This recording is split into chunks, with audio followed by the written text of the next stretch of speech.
QR code right here on my left, and it'll take you to athletelogos.com/collection/Detroit, where you can get the best Detroit Lions and Detroit Tigers merch right here in the off season.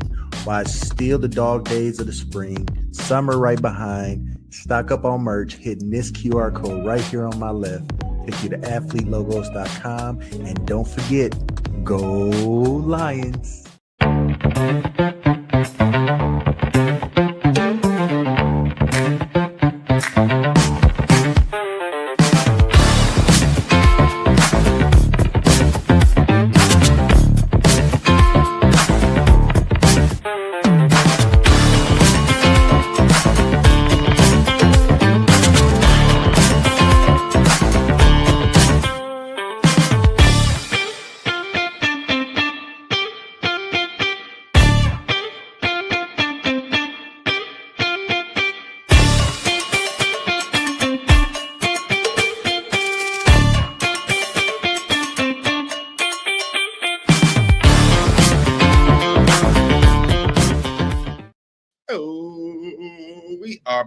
We are back for a little coffee and Lions. You know what I mean? You can't go wrong with a weekend morning show. We used to do a lot of like weekday late night shows, and honestly, guys, I've been getting really used to this Saturday morning, wake up, have some coffee, talk Lions. Like, this is the place to be. So I'm loving it. Adam, Julius, Nick, as always, we are the Honolulu Blues, brought to you by Peak. Make sure to check out that QR code down there in the left. Make sure to get your T-shirts, get your Lions, get your Tigers tees. We don't have any Pistons ones yet, but we need to get some on there right now. I see Julius rocking the Stones jersey. Julius, talk to me about the Stones. How are you feeling? We had a tough loss against Washington. We've lost three of the last five, I think. So what are our thoughts right now? I mean, I'm just happy that they're not one of the worst teams of all time like last season.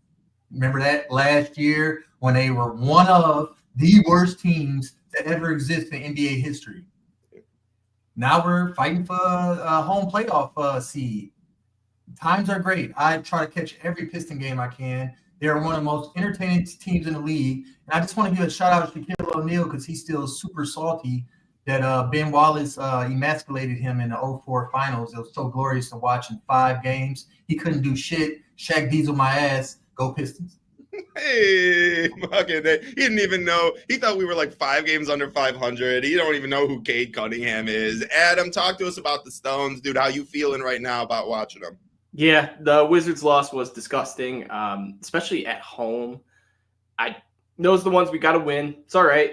It happens every now and then, as long as that happens just once every 20, 30-ish games. I know it's kind of like half the season, but every team, not every team, but a lot of the teams will get, upset. Like last night, great example. The Lakers had the Nuggets by their balls the entire game. This was the Lakers starting.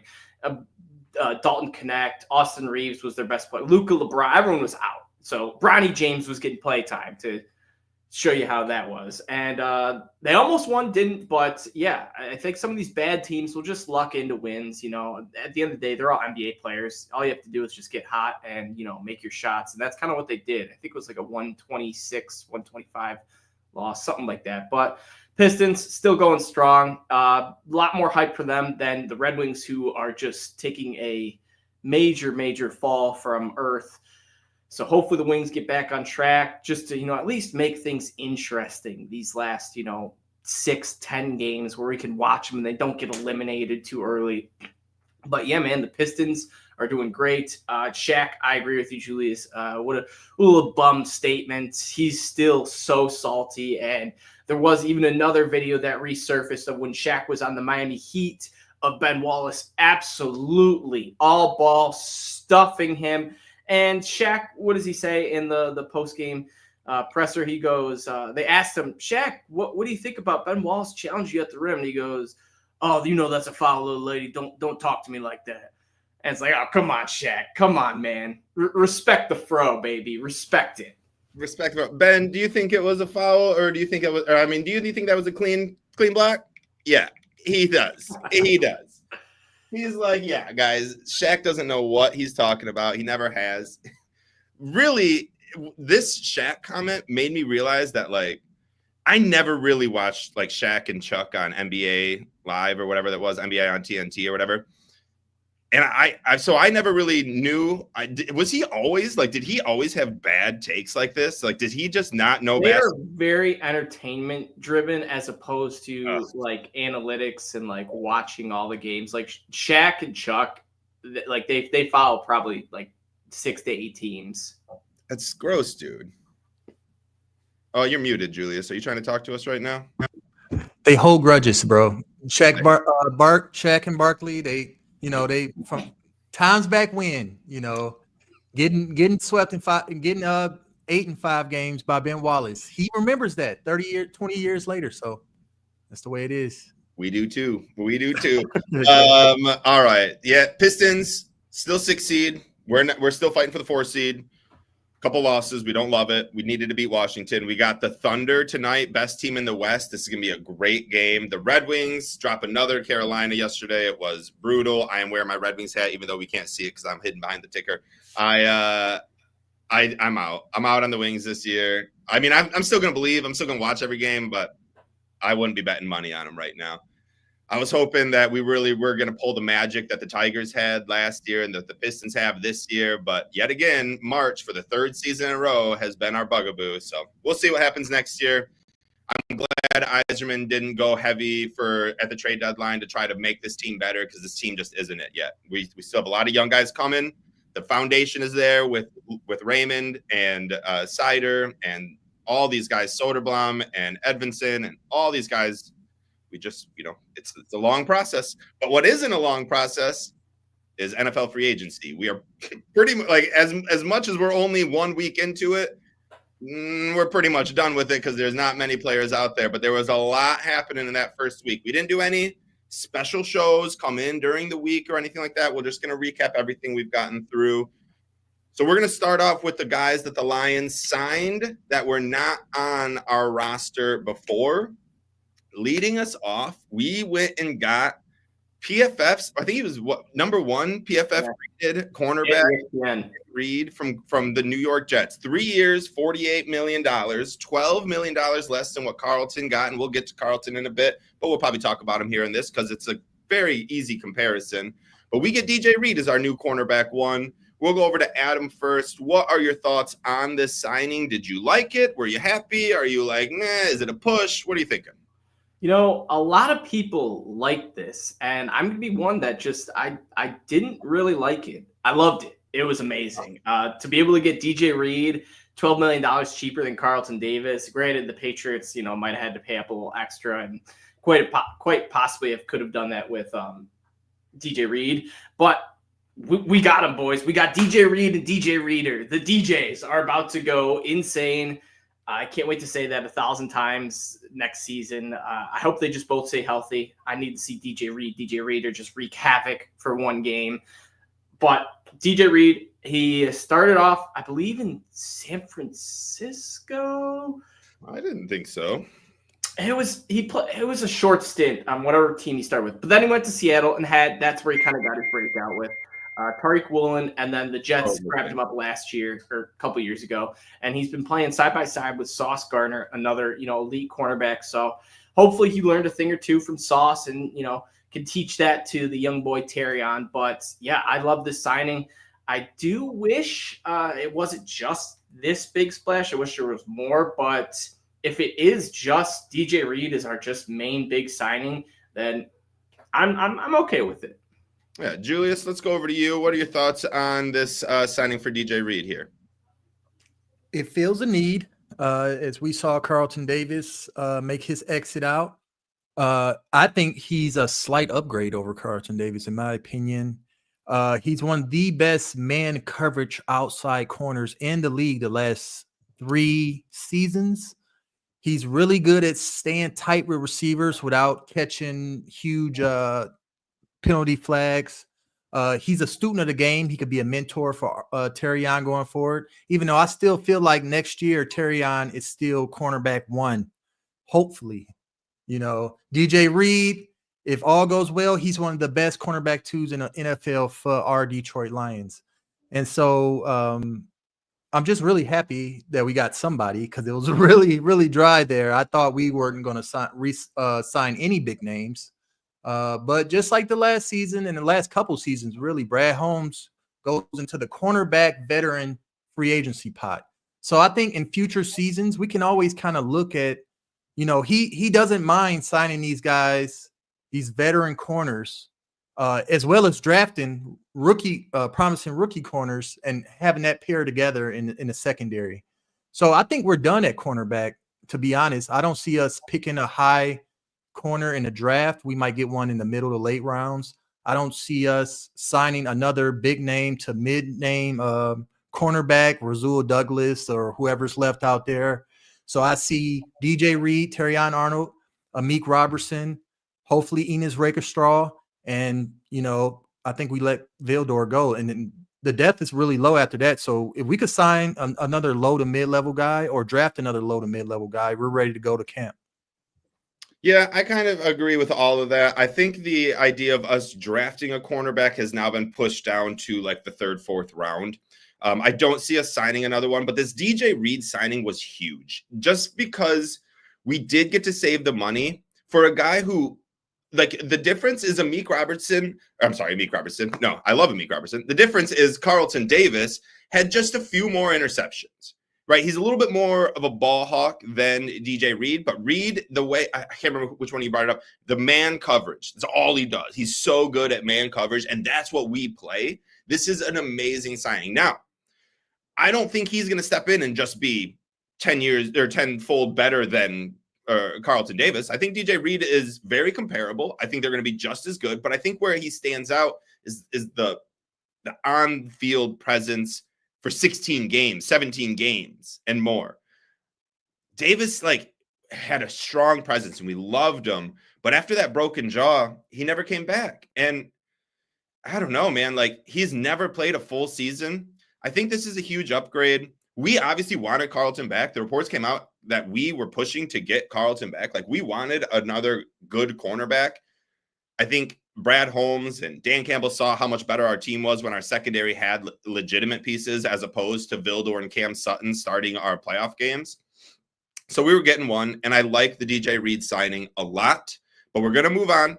Let's go over to the next guy that we signed. We're getting a little bit lower now because he was our big splash. And let's keep in mind, guys, DJ Reader, I think was Reader, signed on the 9th day of free agency last year.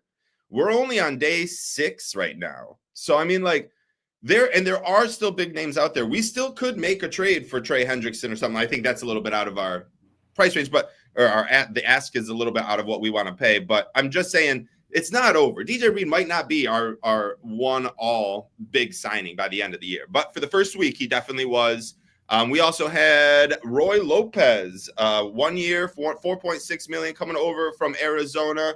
We'll flip it back to Julius. I don't know if you have too much to say on this. This guy wasn't too much on my radar. I did watch some of the film that Jeremy Reisman put out there about him playing the Lions, and he had some good run stuffing. It seems like a very good run stuffer in the middle, but that's kind of all I know about him. Julius, do you have anything to say about him?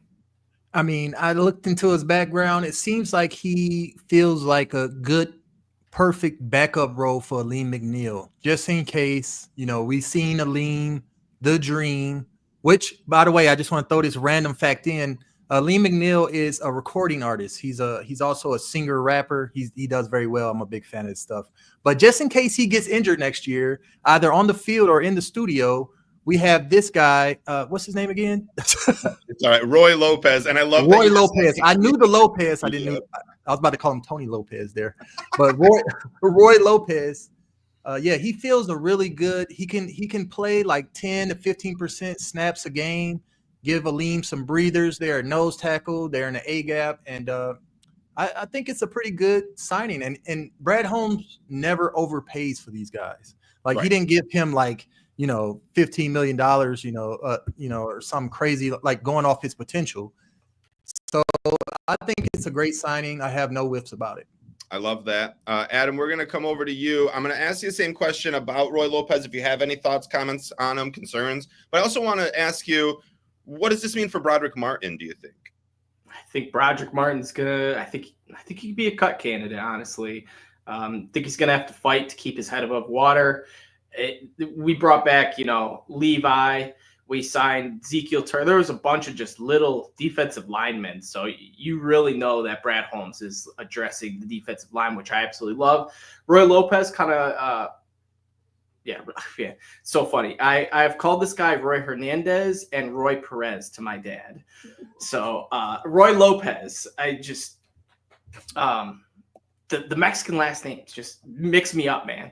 Anyways, I think this guy is a great fit for the Lions. I think he's going to be a big role player the first few games when Aleem is, slowly coming back. I also do believe that Aleem might take a little bit longer than expected. And now that we have, a reliable nose tackle that can come in and play his spot, we don't have to change up the defense and make that work. That will help and not have to rush Aleem back because, Aleem McNeil is a big dude, and ACL injury and a big dude like that, I do not want any type of rush. If anything, I want extra time. Like even if, it's an extra week or whatever to get into, a bye to give it an extra 2 weeks. So I love that. But Julius, also going back to your Lee McNeil comment, fun fact, in 2021, I reached out to Lee McNeil and asked him if we could use his music on our podcast, and he responded and said absolutely. So we have bro, I'm gonna get a couple songs on. I don't think I ever knew that. We'd have been using his. I didn't know that either.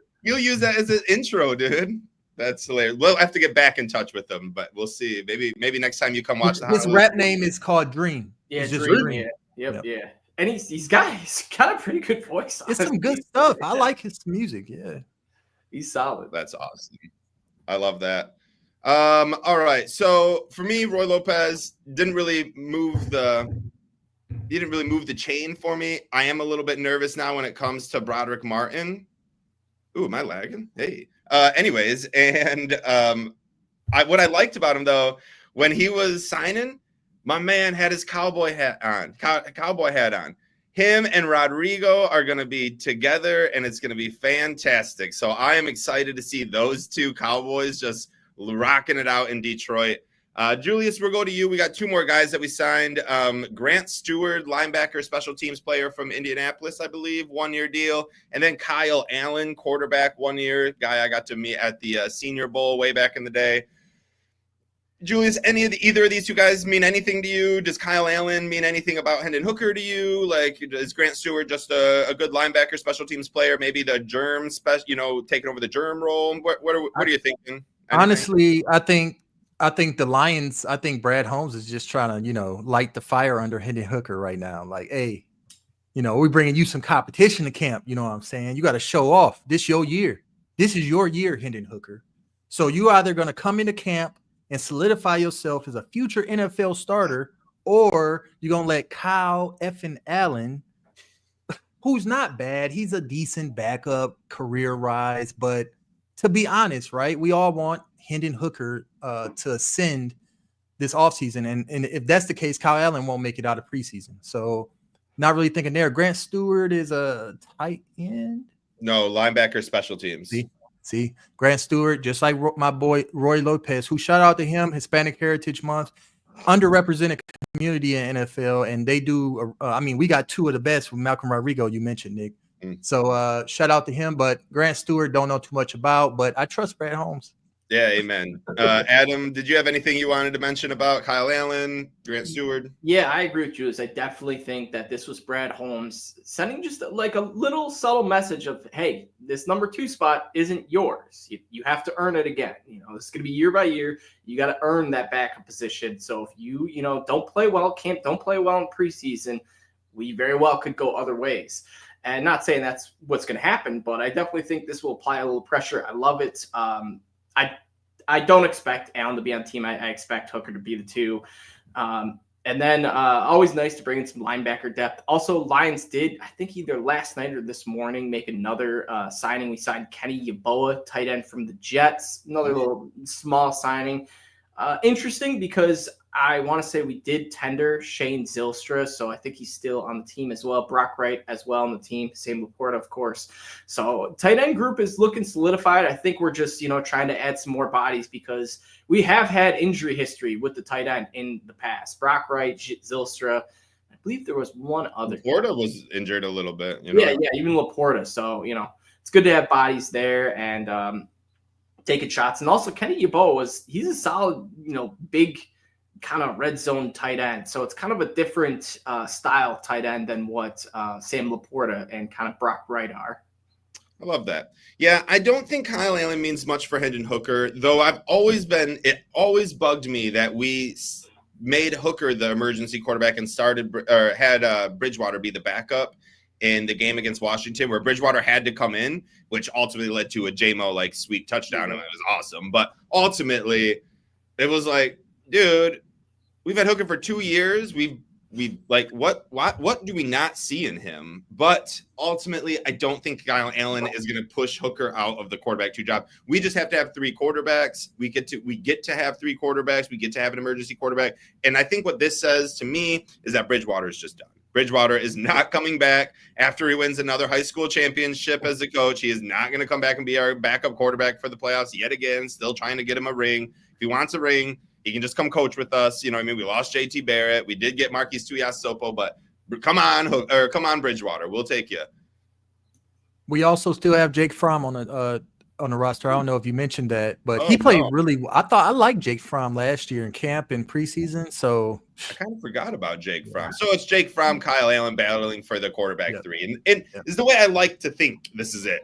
I really don't want either of those 2 battling for QB2 because that means Hooker was a wasted pick. And if that's the case, and Broderick Martin gets cut, that's 2 straight 3rd-round picks that aren't it.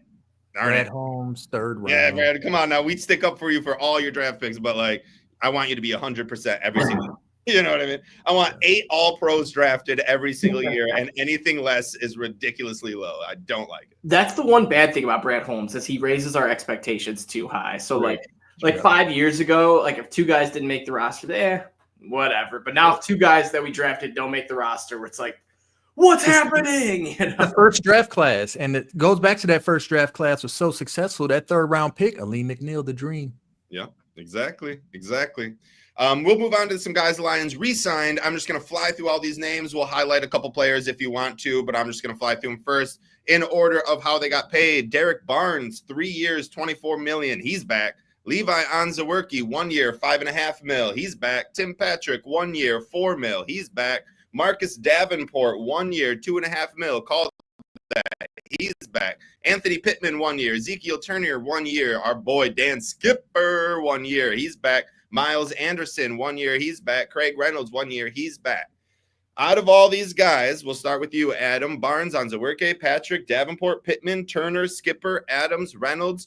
Who are you most excited about? Who are you most intrigued by? Just talk about it. Anything you want to talk about. The floor is yours. I believe that Derek Barnes is the low-hanging fruit, so I won't take him. But I'm going to go with one of these cheaper 1-year deal guys and going with Dan Skipper. I think that Skipper can finally make a name for himself. I know we all know him as, the Taylor Decker, everyone makes that joke and everyone knows he's 7 feet tall, but we lost Zeitler and Glasgow didn't play the best. Decker's not getting any younger. So the offensive line seems like there might be an opening for a tackle guard position. I'm not sure if Skip has played much guard, but I know he's been all around the offensive line.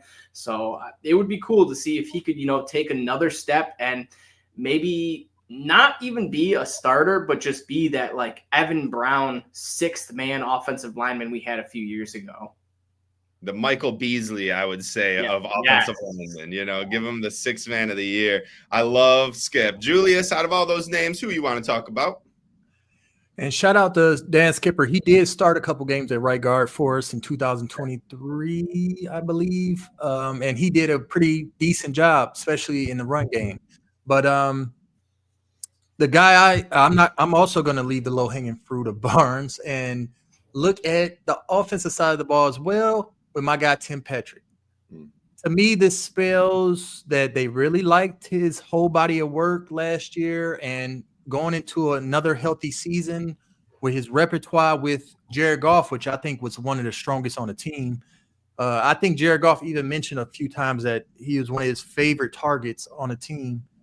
I mean, he might be, he might have a career year next year. For all I'm concerned, we don't know. And we talk about J-Mo and Amon-Ra. This also solidifies that we probably don't take a receiver in the first 4 rounds of the NFL draft. Do you guys agree with that? I don't know if I agree with that. First 2 rounds, I would agree with. Round 3 or 4, I still think after Patrick, it gets real slim pickings unless you are a huge Raymond believer, which I love Raymond as my returner, but I don't want him as my receiver 4. And I'm just looking at the receiver depth chart still. Antoine Green is still there. Tom Kennedy is still there. And we just signed Ronnie Bell to a futures. So I still think first 4 rounds off limits for receiver. Maybe, but you're right. Unless he could pull Amon-Ra out of his head, I ain't against it. Yeah, that's true. Amon-Ra was what, a 4th or 5th round? 4th round. Yeah. Okay, so I'll take the low-hanging fruit. I'll go with Derek Barnes, and I'll also go with Levi Onwuzurike. 2 guys that I thought had New York Jets written on them from day one of free agency. I was like, Glenn wants to bring some guys he knows and trusts over. These are guys that he worked with his entire era, with his entire tenure in Detroit.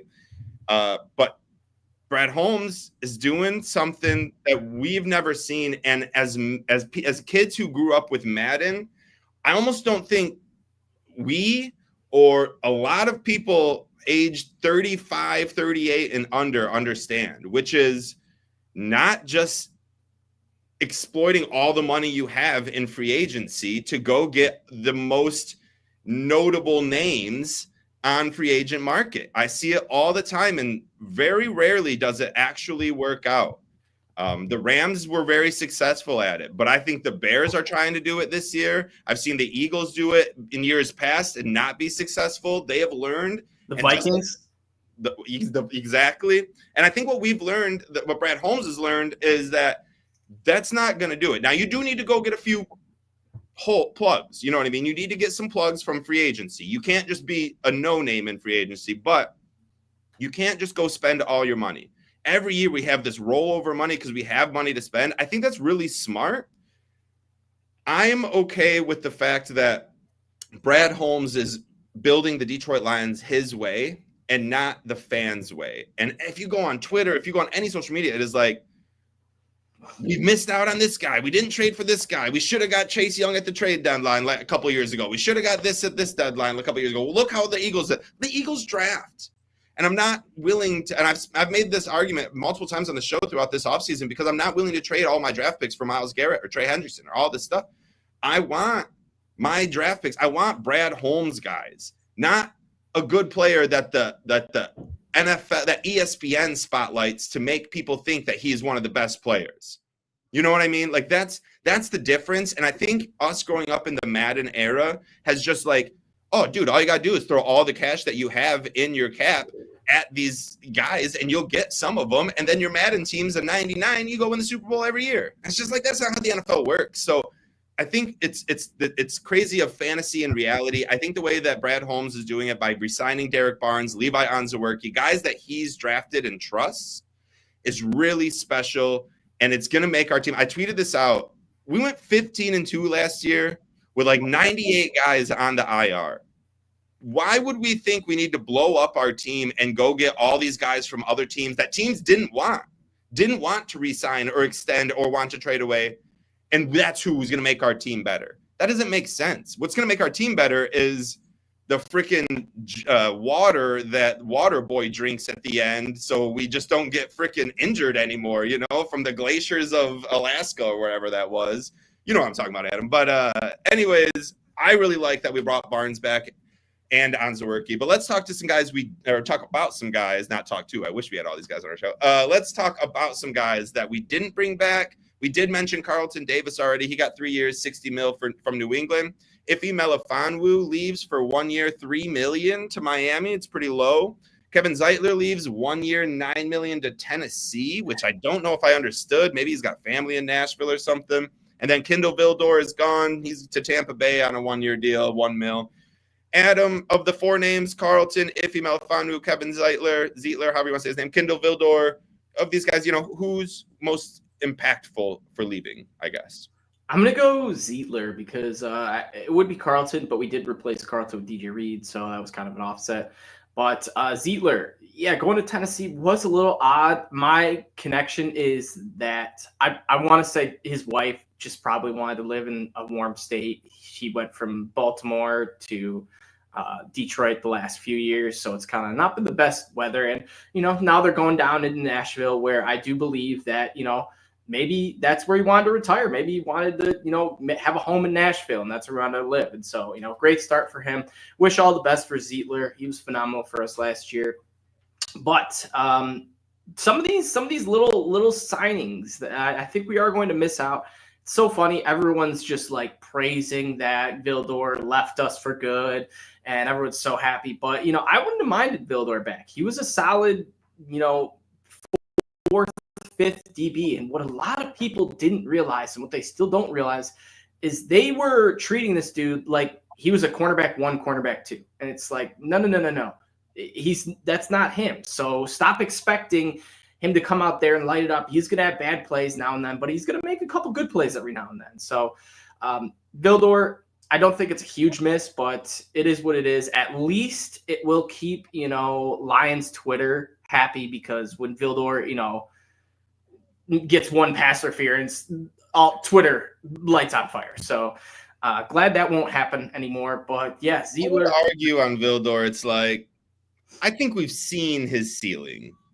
Yeah, definitely. At that point, I would be okay with losing my cornerback 5 and drafting a cornerback 5 and just seeing maybe he's a yacht. Maybe he's a boat like Vildor. It's a nice boat. It gets you around. It can withstand some waves, but it's not a yacht. You know what I mean? It's not a rowboat. There's definitely worse options out there. We could definitely go down. We could be sinking. You know what I mean? We have a boat with some holes in it, but Vildor was not a boat with holes in it, but he was no yacht. So it's like, at that point, I'm willing. We gave him a couple years, a couple opportunities, started playoff games for us, had a ball go right off his helmet. He took an interview with Honolulu Blues. We love the dude, but, onward and upward. That's just fine. Julius, Iffy, Carlton Davis, Zeitler, Vildor, anyone you want to talk about leaving our team? I mean, I think with all of these guys, it came down to the Lions probably offered them a contract. And with Zeitler and, even Vildor, Iffy, these guys got offered more money elsewhere. And let's be honest, ladies and gentlemen, these are the rules of life. You got to take care of you and your family the best you can. And if that means leaving behind, the greatest team in the NFL, a team that's going to go on multiple Super Bowl runs, then that's what it means. That you need to take the extra milli, the extra 2 milli. I understand. I'm really going to miss them all, especially Zeitler, especially Iffy. It's really sad. I swear, Iffy, he iced our first NFC North championship with that pick in Minnesota. I thought this guy was going to be an all-pro the following season, and injuries. And that's why they get offered 1-year contracts, and that's why they took more money to go elsewhere.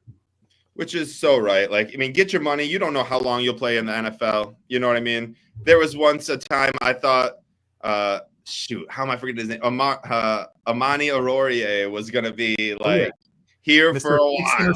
Yeah, Mr. Pick. Exactly, dude. Yeah.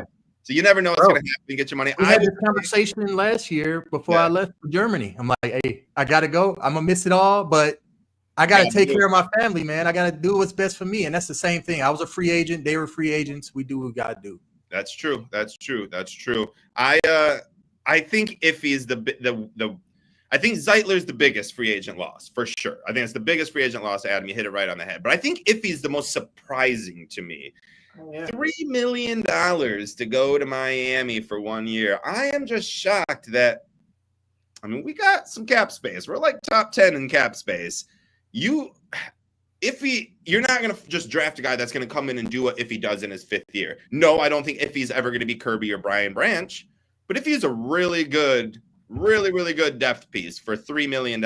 I don't know who you're going to get to be backup safety /nickel/corner for $3 million or less that is proven himself at least like Iffy. Now, Iffy can't stay on the field. He's not healthy. I get that. But every year is different. You know what I mean? Like and he's not starting, so he's not putting himself in jeopardy as much as maybe he would have been. I just think for $3 million, I would have took him back. Maybe if he just wanted to leave, maybe we did offer that. If he was just like, no, dude, I want to go on a team that I can start. I know my price, and I know what I should be doing in the NFL, and I'm just not going to have an opportunity to start behind Branch and Kirby. And if that's the case, I get that. But I wish Holmes would have brought him back for $3 million if he had the opportunity. That's the only one I'm really going to talk about. I do want to just bring up, is there anyone left in free agency? We'll start with you, Adam, that you want the Lions to still make a push for this week or next week? I wouldn't mind just one of these veteran edge rushers, linemen. I know a lot of it might even be like a wasted signing, but it's always good to have veteran presence in. So like Calais Campbell, wouldn't mind him. I know he's 38 years old and very well could just fall off week 1, but wouldn't be opposed. These guys are all going to be cheap contracts. Von Miller, I know he was like an absolute shell of himself last year, but dude the mind's still right with it. He can still, teach a few things and get the boys ready. The one dude that I really wanted was DeMarcus Lawrence. He just signed to Seattle a couple days ago, so that stinks. But there's no one. Getting a bunch of people. Cooper Kupp, like Lawrence, like it's kind of weird. I'm still Sam Darnold, right? They got Sammy D, right? Yeah, what they're doing. They basically traded DK and Geno for Sam Darnold and Cooper Kupp. So, we'll see. That's actually not that good. Well, no, that's terrible. When you put it like that, that's terrible. I know. It's interesting. It's kind of like a weird. I don't know. DK. So I wish we did play Seattle this year. Of course, we don't. We do play the Steelers though, who just got DK Metcalf, so that's awesome. But there's no one out there that I'm like checking the waiver wire, every day to see, did the Lions sign him? Did the Lions sign him? Did he get signed by someone? Yeah, I do think the big move is trading for Hendrickson. I think the Bengals are still kind of asking for too much. That's what's kind of been on the market. They want 2 first-rounders, which is just outrageous. They're not getting 2. They would maybe get 1 on draft day if it's like Lions are just, all right, pick 28, let's do it. And maybe get, a 6th, 7th back or something like that. But no one out there that I need to have. Nick, you were making some excellent points earlier with the Lions went 15-2 with this roster. Brad Holmes built this roster. Brad Holmes got us here. So it's only best to assume that Brad Holmes knows who and who shouldn't be on this team next year. So if he doesn't like any of these remaining free agents, then I'm cool with it. And if he brings in one more, small, big, whoever, I'm cool with it. Yeah, I agree. It's getting slim pickings in free agency, but we'll see what Julius has to say. Anyone out there that's making you bang the table or keeping your eyes open or interested in a trade for Hendrickson? And how much would you give up? A lot of questions. As far as the Hendrickson question to Derek, I agree with you, Adam. Draft day trade is the only way I see that working out, where we don't take one of the guys that we want in the draft. It's a deep edge class, but we don't get them. Hendrickson is on the table with that first round pick, maybe a future 2nd or 3rd, and we get a late rounder back. That's about it with that. But from the remaining names, I do got my eyes open for a few guys that's still out there.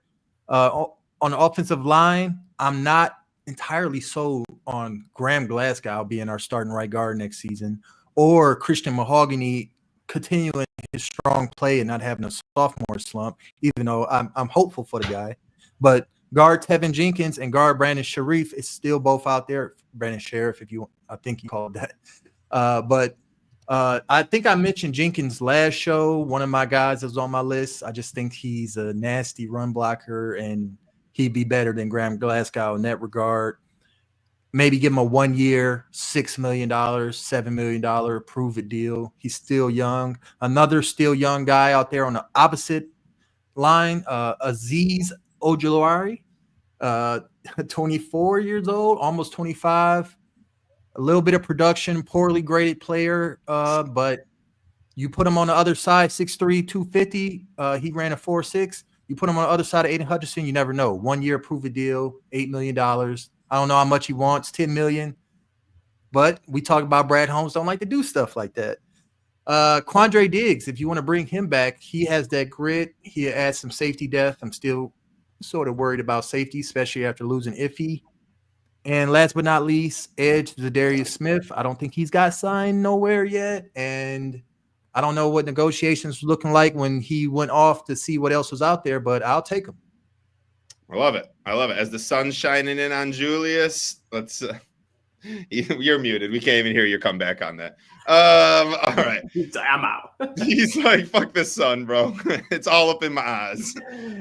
I'm going Azeez Ojulari as well. I believe at 24, I don't care what he's graded. 6 sacks last year. This guy could really make an impact. Matthew Judon, I believe, is still out there. Only like 4 sacks or 5.5 sacks for Atlanta last year. Older veteran type guy, but I think can make a big splash with a good defensive line. And Atlanta was not having that last year. They lost they gained Grady Jarrett this year. They're trying to do anything they can. And then they cut Grady Jarrett this year. Or they cut, who got him? Oh, one of the Bears, I think. Yeah, Bears got him. Yeah, that's why. Yeah. So they cut Grady Jarrett.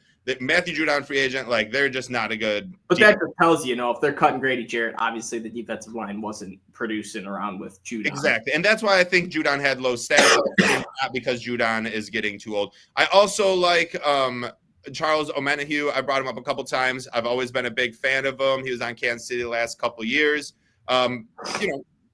Good player. I mean, I got to see him at the Senior Bowl. I know how smart he is, so that's why I like him. I think he's a good NFL IQ type of player, and that would fit in for the Lions. Speaking of the Bears signing Grady Jarrett, let's talk about some of these guys that the NFC North have went and got. Starting with the Bears, they went and got Jonah Jackson, guard from the Rams, Joe Thuney, guard from the Chiefs, Grady Jarrett, defensive line from Philly, Dio, a name I can't pronounce, edge from Indy, Drew Dahlman, center from Atlanta, and Zacchaeus, the wide receiver from Washington. They're spending a lot. They're like Brian Pohl's doing everything he can to give a good offensive line to Ben Johnson, to get all the players. I've already said my piece about how I think overspending in free agency kills your team and doesn't create a good team. We saw this last year with Chicago when they went and spent a ton of money, but different coaches. No, I don't care. You just don't win like this. So in my opinion, I'm not too nervous about them making these signings. Jonah Jackson won't be there that long. He'll be injured by week 5. Joe Thuney's good, but he's really old. I don't think he's going to make the presence they need for DeAndre Swift. Like, unless they go get Genty in the draft, I don't know who's going to be running the ball for him. So, Adam, we'll start with you. Any concerns about the Bears starting off like this? Bears yet again are going to be the free agency winners. They can hang their banner on a couple weeks, but I heard I forget who said it, but someone on PMT, he came out and said, he goes, free agents are free agents for a reason. These aren't all going to be superstars. They got cut for a reason. The team that had them didn't want to bring them back. That was for a reason. So not saying that all these guys are going to be busts, but I guarantee you there will be 1 or 2 misses. Jonah Jackson might just not have it anymore. Thuney might just be a shell of himself and might go Graham Glasgow on him. So it can definitely happen. Nothing that was like crazy scary that, they put the hammer on. I don't think there was anyone really out there that would have made me super concerned. But it seems like they're not bringing back Keenan Allen. He hasn't been, mentioned with the Bears unless he comes back on a cheap deal. So it's looking like DJ Moore and their rookie O'Dunes, they're going to be rolling out, as well as Zacchaeus. So Bears, nothing crazy. Don't scare me. I need to see it to believe it first. And then same thing with the Vikings. The Vikings are just We'll get to the Vikings. Okay. Yes. I wasn't sure if you mentioned them, and I just zoned it out. Thoughts on the Bears, Julius? Breaking news. The Bears are still trash. But no, seriously. I put the Bears, the Commanders, the Vikings, we're going to talk about them all. They're all desperate frauds. And this is what desperate frauds do. They do the opposite of what a non-desperate fraud in Brad Holmes would do. They just spend copious amounts of money on human beings, flesh and blood, and just think that they're going to build a culture out of that, guess what? The Bears going to win 6 games next year. They tried the same thing last year, and I just don't see it. It's all going to depend on Ben Johnson and Caleb Williams at the end of the day. But since he talking smack now, on the side, throwing shots at Jared Goff, you know what I'm saying? They might win 4 games next season. So shout out to the Bears. Did you guys see the picture of Ben Johnson looking all dismantled 49 days into a coaching career? It looks great. So this is, you say frauds. I don't remember the third team you just said, but Washington, Chicago. Yeah, Washington, Chicago, at least comparatively for me, is this. They have a rookie quarterback. They can spend like this. You can do this when you have a rookie quarterback. It's how it works. It's gonna, like, San Francisco is now learning when you now have still to got pay. a draft well though. You still got a draft well. And that's the thing, is Poles isn't drafting well. So, like, they can go get all these big free agents. I'm just not nervous of them because I saw it in here. They have no depth, but it's because they don't draft well. So it's like, I'm not too nervous about them. But we are going to get to the team that Adam couldn't stop getting out of his seat to talk about. Let's talk about the Vikings. They go and acquire Jonathan Allen, defensive line, Washington. Javon Hargrave, defensive line, San Fran. Will Fries, guard, Indy. Ryan Kelly, center, Indy. Isaiah Rodgers, cornerback, Philly. These are better names, I think, than what Chicago was doing. I've always said that Minnesota was the team that we need to be the most worried about because Kevin O'Connell. I'm a huge Kevin O'Connell fan. I think he's an amazing coach. And with Sam Darnold, he can go 14-3. Hopefully JJ McCarthy is way worse than Sam Darnold and they don't win 14 games. But, like, this is just a good team. They've lost a couple guys due to free agency, but they've gained a lot of good players, in my opinion. I don't think they're going to make them better than us, but I still think they're the hardest team we have to face this year. And it all depends on JJ McCarthy. But these are really good signings, in my opinion. This is doing it the right way. If you're going to sign 5 big-name free agents, these are the guys I would want to come away with, not the Bears guys. Julius, do you have any thought? Actually, no, I'm sorry. Adam, I know you've been itching, dying to talk about the Vikings. Adam, talk to us about the Vikings and their signings. Yeah, man, it seems like I don't want to say the whole NFC North because the Packers have been very quiet this whole free agency. But the Vikings and Bears saw the Lions just run a train on them last year and dominate the North the last 2 years. And they realized we have to do something. We can't wait until the draft. We have to do something. And that's exactly what they're doing. They're both going out getting high-profile free agents. Now, yes, Nick, I agree with you. I think the Vikings did get some better dudes. But at the end of the day, it comes down to J.J. McCarthy. If he's the real deal, the Lions are going to be in trouble. I am in such a weird position now where I am a diehard Michigan fan, love J.J., probably my favorite Michigan quarterback, one of my favorite Michigan players of all time. And now I'm at the point where I'm just like, you know what? Maybe this guy is going to be a bust. Maybe he just was a handoff merchant. I don't think he's that good. And I even came forward to a bunch of my Michigan State buddies, and I was like, you know what, guys? JJ's a handoff merchant. He's going to be a bust.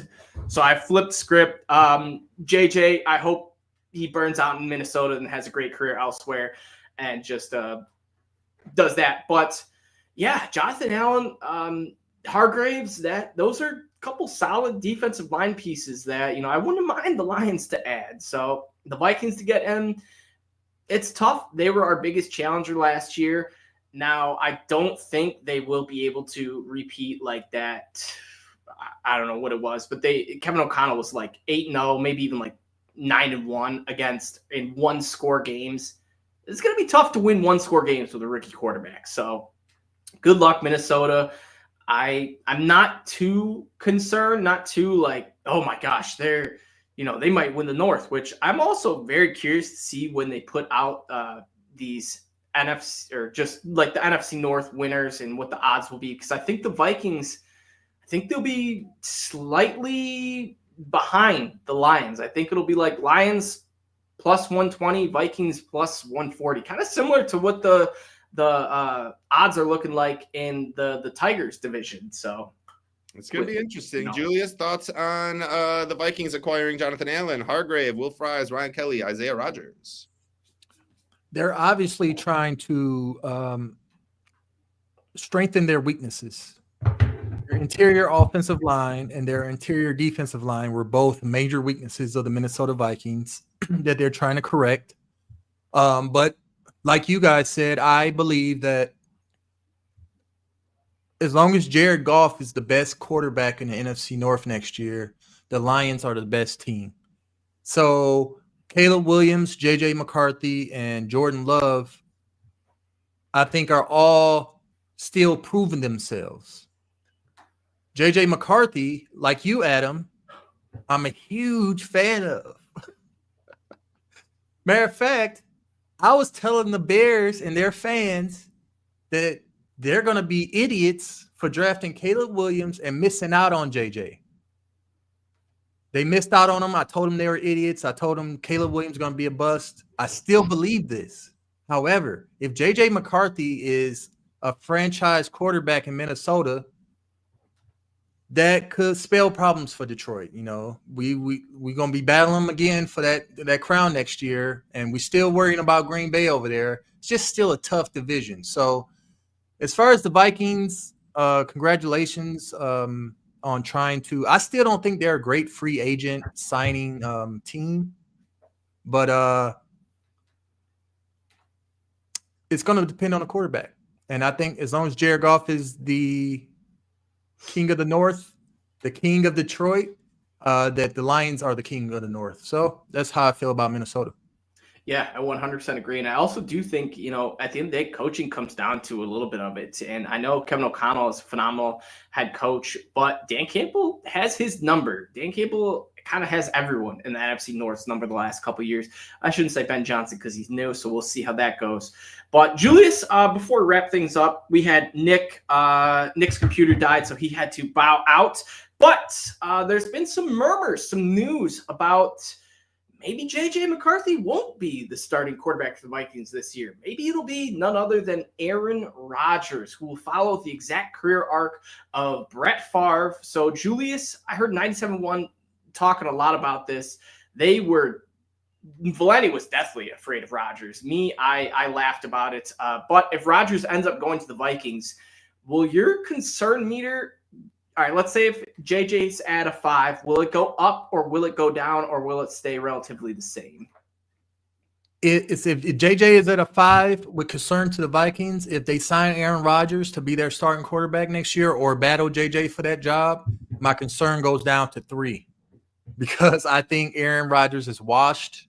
I think he's just trying to hang on for dear life, for relevance. And if the Vikings are that desperate, I mean, going back to my man's Nick, his comment about Kevin O'Connell being just a great coach and just being able to win with just about any quarterback, being a quarterback guru in a sense, would that be tested with Aaron Rodgers? Because Aaron Rodgers can tank your team.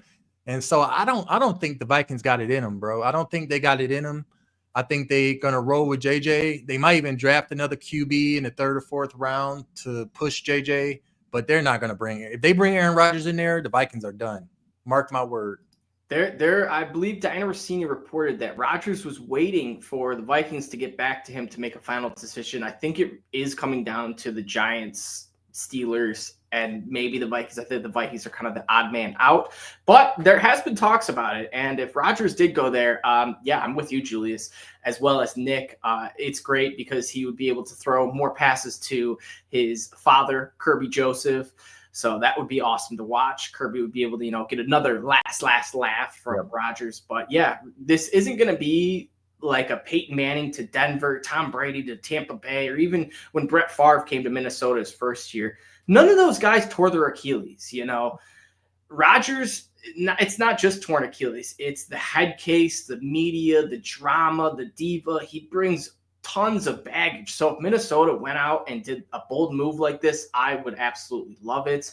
I think he would mess up the chemistry in the locker room. It would be similar to what happened with the Falcons last year, Michael Penix, where you have a young rookie that is getting, benched due to a old veteran coming off a torn Achilles. I know it'll be like 2 years removed, but still, torn Achilles is torn Achilles.